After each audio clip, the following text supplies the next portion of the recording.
The dust of the frontier town swirled beneath the blazing afternoon sun, rising like smoke from the ground where wagon wheels rolled and hooves clattered across the street.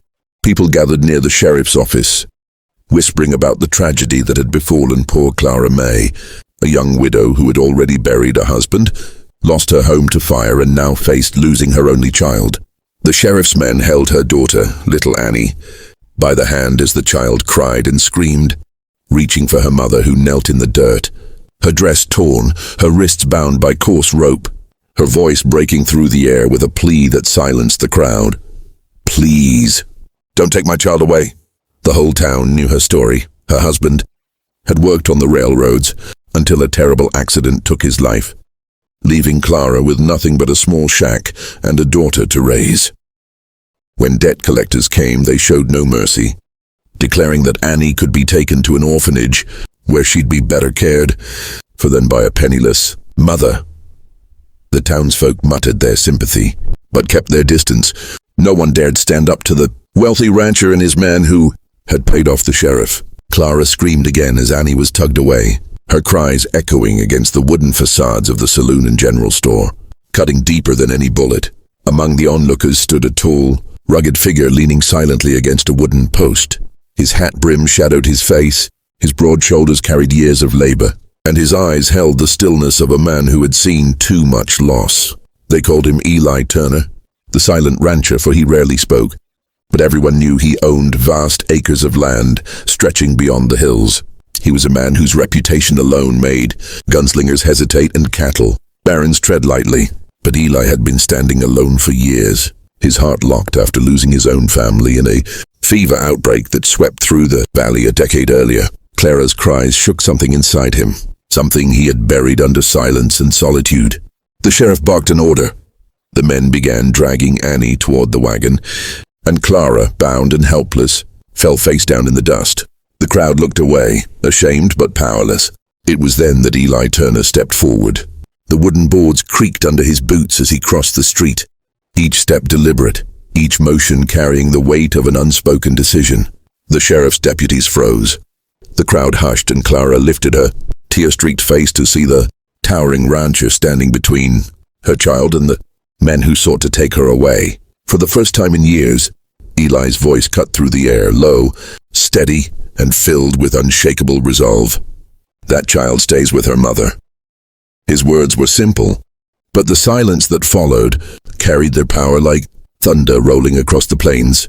The moment Eli Turner spoke, tension snapped through the air like a drawn bowstring ready to loose its arrow. The sheriff's deputies shifted uneasily, their hands hovering near their holsters, while the wealthy rancher who had orchestrated the cruel arrangement stepped forward, his smug expression faltering at the sight of the silent rancher standing tall in defiance. "This ain't your business, Turner," the man sneered, his voice sharp with arrogance. "The law says the girl goes. This woman can't provide for her. You think you can stand against the law?" But Eli did not flinch, his steel-gray eyes fixed on the child trembling at his side, her tiny fingers gripping his coat as though instinctively recognizing safety. Clara, still bound in the dirt, looked up at him with disbelief, hope flickering like a dying flame rekindled. Eli finally turned his gaze on the rancher, and with the calm of a man who knew the land, the seasons, and the weight of silence, he answered, "Sometimes the law is written by men with money, not by what's right." The crowd stirred, whispers spreading like fire in dry grass. People had long feared the wealthy rancher's grip on the town. But here stood Eli Turner, a man of few words and immense respect, daring to defy him openly. The sheriff, torn between duty and fear, swallowed hard and raised a hand, signaling his men to hold. The rancher's face reddened with fury, but Eli's quiet presence was more commanding than any shouted threat. Slowly, deliberately, Eli reached down and cut the rope binding Clara's wrists, helping her rise to her feet. She collapsed against her daughter, holding Annie close as tears streamed down both their faces. The rancher cursed, threatening consequences, but Eli's towering stance and unyielding silence made clear that no child would be torn from her mother that day. With nothing more to prove, Eli gently placed his hand on Clara's shoulder, steadying her as she clutched Annie. Then he said something the town would never forget. "If she needs a home, she'll have one. If she needs land, she'll have that too. And if anyone tries to take that child again, they'll answer to me. Those words carried farther than the dusty street. They carried into the hearts of everyone watching. For the first time in years, Clara felt the weight of despair lifting, replaced by the strength of a man who chose to protect rather than remain silent. The wealthy rancher retreated, humiliated, and the sheriff, seeing the tide of the town shift, ordered his men to stand down. People cheered softly at first, then louder, their voices rising as Eli Turner, the silent rancher, walked Clara and Annie down the street with calm dignity.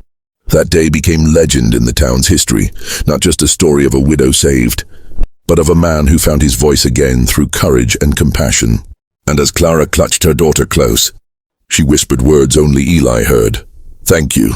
You saved not just my child, but me." Eli simply tipped his hat, his silence saying more than words ever could.